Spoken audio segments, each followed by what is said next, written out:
Hey, what's up, guys? Welcome back to another live stream. In this live stream, we're going to talk about the ever-changing Earth. Earth has always changed. I know it's always been in a constant state of flux since I've been on the Earth, and most of you guys as well. The weather changes, the climate seems to always be in a constant state of flux. The ice is melting in Antarctica, just a wide variety of things that all of you have noticed too, because you guys are very observant. The Awakened always gets notified. That's great. Dixie LaFleur, Agent Fletcher, good to see you guys. Wendy Drifter. What's going on with the Earth's inner core? Here it is right now. We're looking at the many layers of the Earth. You have the inner core and the outer core and the inner crust and the outer crust, just a whole plethora of things. But what if one were to stop doing its job? What if one were to just slow down, for instance? The inner core of the Earth is slowing down. There's the moderator. Hey, got the best moderator on YouTube. Thank you, moderator, for stopping by. Yeah, the Earth's inner core is slowing down, and I've got an article that can prove it. Here we go. We've talked about this before, but I'm going to lead up into something else. An article from University of Southern California. A study confirms the rotation of the Earth's inner core has slowed. June 12th of 2024. And they're still tracking this, and apparently it is still slowing down. So what would happen? Let's ask this question here. What is happening? What are things that we've noticed since the Earth's inner core has indeed been confirmed to be slowing down? There's an anomaly in the South Atlantic Ocean that's also getting bigger. That's related to the magnetic field. The Earth's geodynamo is created by the Earth's inner core and the rotation of the inner core. Over here at the European Space Agency, Swarm is a collection of satellites. It's a satellite constellation, and it has revealed the growing weak spot in Earth's magnetic field is getting bigger. Here's a graph that shows 2014 to 2025, and you can see the dark purple, the weak region right here, down in the South America, South Atlantic. That's why they call it the South Atlantic anomaly. There is an anomaly down here. And the magnetic field is weaker here for whatever reasons. Is it because the Earth's inner core is slowing down? I would say probably so, right? I'm sure it's got to have something to do with it. I mean, there's no way it couldn't have at least something to do with it. There may be other factors involved. Of course, there very well could be. Is it causing the poles to wander? Is there going to be a pole shift because of the slowing, inner core? I suppose it's got to have something to do with that too, right? So the poles would probably wander faster as the chaos continues in the inner core. Absolutely it would. Why wouldn't it? Would we see a rise or a decrease in earthquakes? That's a good question. We've seen quite a few earthquakes here recently. The cause of these seismic, thrusts and movements and things like that could be a variety of different things. Make sure you hit the like button, guys. We're at 119. We got to be at 500 in less than 3 minutes. Are you serious? And we have 488 viewers. I don't know how that's going to work out. YouTube is not recommending this video. And you know why? Because we need the likes. So if we have the likes, and you know what? Here's what we do, guys. Here's how we'll get it out there. If you want to help me, put your location in the comment section, and that'll get the comments going, and the algorithm will think, hey, everybody's active in this live stream, and it'll just push it out there farther. That's all, because we don't want to be over here doing this, and the algorithm not even know we're here. So hit the like. There you go. Thank you, guys. Memory Trigger, Star Family member. Thank you. Thank you, Drew S. Good evening, everybody. Good to see everybody here. Thanks a lot, guys. I really appreciate it. I've been doing some research on the Earth's inner core, and I've been trying to connect some dots. Those are things that I do, things I've always done, and honestly, I think there's a lot of things going on. For instance, the sound of silence, we talked about that. I think it was in another live stream. We talked about how the thank you, guys. Big Lake, Minnesota, Arkansas. Good to see you here, South Georgia. Donna Lee, Stephanie from Las Vegas, Sammy from Canada. There you go. Thank you, guys. Good job. Canito Warrior from Missouri, Boston, yay, Temple, Texas, upstate New York, Crocodile. Good to see everybody here. Thank you guys, really appreciate that. Okay, yeah, for instance, the Earth's magnetic shield right there. There's that weak spot right here you see on the screen right now. All right, Hayward, Wisconsin, Milton Ray Williams out of Raleigh, North Carolina, Star family member. What's up, guys? Frankie Fizzle. Would there be an increase or a decrease in earthquakes? I think, good job, guys. You guys got that chat lit up. Way to go. I think there would be more earthquakes if the geodynamo slowed down, because it would trigger a lot of other things too, you know. It would weaken the magnetic shield, which would increase the solar radiation that reaches the Earth. And we all know that the sun does influence earthquake activity. Of course it does. We learned that a long time ago. So with a weaker magnetic shield, we would have a stronger solar presence down here on the Earth. Probably not in a real good way because of the radiation that would be getting through the magnetic shields, and it just created a whole domino effect of things. So we don't want to see that, but unfortunately it's how the planet is wired, engineered, if you will. The geodynamo is the Earth's inner core is what creates the magnetic field. Good grief, we got to have that thing moving, right? So if it were to come to a complete stop, we would have to figure out a way to get it started again. I think there was a movie about that, right? I think there was. Yeah, in fact, there was a movie about that, how they had to try to get the Earth's inner core moving again because the shields were going down, right? Hopefully, we'll never get to that point, but if we do, I'm sure we've got a plan, right? Hopefully, if not, we'll figure it out. Somebody over here on YouTube will figure out how to get the job done. But anyway, here's a look at the South Atlantic anomaly comparison from, 11 years ago. 2025, let me brighten this up as bright as we can go. There you go. There's the anomaly stretching out from, I don't know, almost the southern tip of Africa. It has grown quite a bit. See it stretching across there all the way up through South Central South America, out over into the Pacific. That's the darkest purple. So it has grown exponentially. Oh my gosh, it has grown a lot. Definitely grown a lot, guys. We got to get the inner core cranking again. What's up? Come on, baby. No, we don't want the inner core stopping. No, that's not cool. Yeah, it's grown a lot. It's doubled in 11 years. Look at that. It has doubled in 11 years. So in another 11 years, if it were to double again, you got to be kidding me. We would be spanning from basically Madagascar all the way up to, above the equator. That wouldn't be good. I think that would probably, I don't know, that would probably involve a pole reversal if it got that big. That would be huge. Now, we don't want to see that, right? I think that's what that would imply. If that got that much bigger to where it spanned half of a hemisphere, I think that would probably involve some sort of a pole shift, or at least the very beginning of a pole shift, I would think. That would be a pretty big breach. That would be a weak spot for sure. That would mean your North Pole is wandering dramatically, I would think. Good grief. Yeah, anyway, they're talking about it over here. You can find the article. I'll link it down below. In fact, I'll link it. I don't know if I can or not. Can I link it in the... I think I can. Yeah, I'll link it in the description box whenever we get done. But yeah, it's grown a lot, guys. It's doubled in 11 years. I knew it had gotten a lot bigger. That's exponentially bigger, yes. And Earth's inner core is less solid than previously thought. A USC study published in February. It's an article of 2025. And they're learning a lot about the inner core. Do you know how they study the inner core from the seismographs? These little guys right here. Things that we've studied over the years. And we've found things on these seismographs that aren't earthquakes.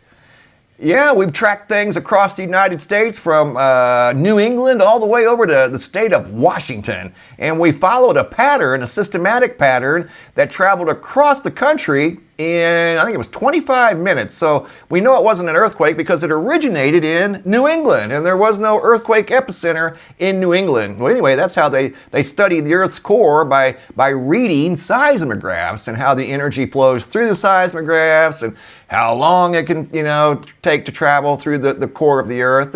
They are a wealth of information. No joke. I learned that a long time ago. I sure did. And I study them all the time. That's why I keep that tab open right here. It's open all the time. I never turn it off. So yeah, it is a wealth of information. And if you watch those seismographs all around the world, every once in a while you can tell when Earth is detecting something that's not an earthquake. Oh yeah. And whatever that was that I tracked across the northern United States and southern Canada was not an earthquake. It was some sort of a pulse. It was like, that's how it was showing up on the graph anyway. It was showing up as a pulse. I think it was something underground. I really do. And once it would go underground near a seismograph, they all detected it in the same exact way, as a pulse, not an earthquake, as a pulse. So it's kind of weird. That was back, where were we at, 25? I don't know, that was probably back in 2018, right around in there when I found that anomaly. Yep. What's going on, guys? So yeah, the Earth's inner core is slowing down. It's causing the magnetic field to get a little bigger breach down in the South Atlantic anomaly. That's what we're talking about now. And something else that I just wanted to point out real quick. I've had a whole year to study this about these flashing lights, because I didn't start getting flashing lights until November of 2024. That's when I got my very first video.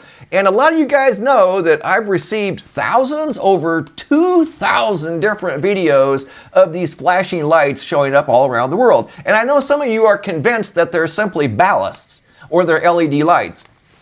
I'm not. I am not convinced at all, because I've seen too many videos, guys. I've seen over 2,000 videos of this phenomena, not just one here, one there that I've shared in a video. 2,000 plus all over the world.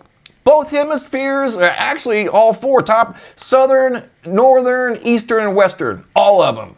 So there's more to it than this. This is a sign of something, and I think it's got something to do with the rotation of the Earth's core. And I think every once in a while, like see right here, here's a whole parking lot. This is probably, well, this is a big parking lot here. That's at least 6-7 acres of lights that just went out. I think for whatever reason, and it's definitely a topic that needs to be researched farther, because it could be a variety of different things, but for some reason, these lights and lights all around the world are responding to a form of energy that's causing them to malfunction. It's not a ballast. Are you serious? I just had somebody send me a video of an entire complex. Oh God, it was probably 8-9 acres, and every light on these buildings that were on this property, the lights on the doors were flashing. They were driving around the property in a state of disbelief. Yeah, and I've seen other videos like that from San Antonio, from Baltimore, Maryland. Oh man, you name it, Canada, several different places. I've gotten videos from Indonesia, Malaysia, Philippines, Denmark, Sweden, Scotland, United Kingdom, several from the United Kingdom, all across Canada, and then every state in the United States, including Puerto Rico, Hawaii, their states, every state in the United States, all around the world. So I think it's got something to do with the unusual slowing of the inner core. I really do. And the weakening of the magnetic field and everything else that's affected by those two, primaries. There's a lot of secondaries that are being affected by that. Maybe it's got something to do with the sun and sunspots and coronal holes and the weakening of the magnetic field and the slowing of the Earth's inner core. It could be a combination of all those things that are creating rogue EMPs that are rogue and random. You never know where or when they're going to show up, but when they do, lights start behaving strangely. Maybe airplanes, react to them in certain ways, I don't know. Electronics in general. But I do think it has something to do with that phenomena that we're still seeing, by the way, all around the world. I just don't share the videos as much anymore. In fact, that's the first time I'd even mentioned a video was right here. And I didn't turn it on because a lot of people have that light sensitivity. So right there, that's a whole parking lot full of lights that were just turning on and off. And that's not a ballast. If it were a ballast, it would be like one light. If it were a breaker, the breaker would just be off. It wouldn't be on, off, on, off, on, off. It would just be off. I used to change ballasts when I was in high school as a kid, my very first job. A ballast is a black box that's about as big as a sleeve of saltine crackers, maybe a little bit wider and thinner. And you put it up in the light assembly with I used to change them with the 4-foot fluorescent bulbs, the tubular bulbs. Yeah, the lights would start to kind of flicker a little bit, but they would just go dim. They wouldn't they wouldn't flash all over the whole store. One light assembly would start to just go dim and very, very, just barely noticeable, maybe flicker. So you knew you had to change the ballast if you had already replaced the bulbs. So yeah, I did that when I was, good grief, 14. I was just a little guy. So I'm familiar with that process too, and this is something different. I never had every light in the store flashing, and there was probably 100 up on the ceiling. They all weren't flashing, not once, never. But we did have several ballasts go bad. We kept a stockpile of, not a stockpile, but I always had probably 10 ballasts in the back room on hand because they were known to go bad. Of course, yeah, absolutely. But I don't think that's the reason for lights all around the world to be malfunctioning. No, I very humbly disagree. I think it's something bigger. I think it's something much bigger. Cars are doing it. People's cell phones are doing it. People's TVs have been doing it. Solar lights, for crying out loud, are doing it. I had a guy just send me a video, Papa D out of Gilbertville, Kentucky. Solar lights malfunctioning. Just all flashing for unknown reasons and had never done it before. In fact, we have a set of solar lights in the front of the house, and they turn on at night, and I saw one of our lights flash just once. I just happened to catch it. I don't know how long it had been doing it. I just walked outside and I saw one of them flashing, and it only did it one time, and this was just a few months ago. And I'd never seen it do it since. So it was just one of those rogue and random things that, are unexplainable. The world is full of unexplained mysteries. We still have a lot to learn. I want to thank you guys for the likes. Yeah, the poles are wandering, especially the North Pole. And it could be because of the inner core fluctuating, slowing down, creating a bigger breach in the South Atlantic. That is not cool. If it doubles again in the next 11 years, it's going to be up above the equator. And I would say that that's going to require something. Somebody's going to have to do something, because that's getting too big. Spanning from southern Africa all the way over into the Ecuador region. Come on, man, that's getting big. Getting big. So that's a sign of something, guys. Sign of something. More than likely the inner core slowing down too much. Yeah, way too much. Yes. So anyway, guys, listen, I'm going to keep this live stream short. We did a long one the other day when we watched Melissa go into the island of Jamaica. Luckily, it didn't go into the densely populated area, but there's a wide part of the island that is definitely without power and did sustain quite a bit of damage over on the west side, but because the storm went a little farther north than they were anticipating. But anyway, it gained momentum after it left Jamaica, and within 36 hours, it was out into the Atlantic Ocean, where it currently is right now. I believe it's just a large tropical storm, maybe a Category 1. I think it's headed towards Bermuda. They'll see a brief pocket of rain, maybe a few hours, but it's going to be moving so fast, and Bermuda is so small that more than likely they won't be impacted much at all, if anything. Well, listen, guys, it's good to see everybody here today. Come back tomorrow. We'll do it again, or I'll do a video tomorrow. We'll see. I haven't made up my mind yet, but I like doing the live streams. So we will see. Listen, guys, I'm going to hop off here for now. I want to thank everybody for stopping by. Thanks for watching. Have a super day. And as always, be safe out there.